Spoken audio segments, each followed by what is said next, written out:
నా పేరు doctor Bhaskar Reddy, consultant urologist, urooncologist, laparoscopic and robotic surgeon. Patient పేరు లక్ష్మమ్మ. తనకి మొదటిగా కడుపులో నొప్పి, జ్వరం రావడంతో మన దగ్గరికి వచ్చింది. తర్వాత మనం పరీక్షలు చేసిన తర్వాత తనకి కిడ్నీలో పీయూజీ అబ్స్ట్రక్షన్ అనేది మనం డయాగ్నోస్ చేసాం. పీయూజీ అబ్స్ట్రక్షన్ అంటే మన కిడ్నీలో యూరిటరీ మధ్యలో అబ్స్ట్రక్షన్ ఉండడం.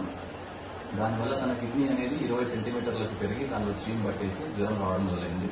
అది మనము డయాగ్నోస్ చేసేసి లాప్రోస్కోపీ పద్ధతిలో మనము కిడ్నీ అనేది తీయడం జరిగింది. దానివల్ల రికవరీ అనేది ఫాస్ట్గా ఉంటుంది. లాప్రోస్కోపీ వల్ల బెనిఫిట్స్ ఏంటి అంటే మనకి తొందరగా రికవరీ ఉంటుంది, తొందరగా పానీ చేసుకోవచ్చు. మనకి పూర్వం మనకి పెద్ద కట్ ఇవ్వడం వల్ల లైక్ 15 సెంటీమీటర్లు 10 సెంటీమీటర్ల కోత ఉండడం వల్ల చాలా రోజులు పట్టేది, లైక్ 2 నెలలు కానీ 3 నెలలు కానీ పట్టేది పూర్తిగా రికవరీ అవ్వడానికి.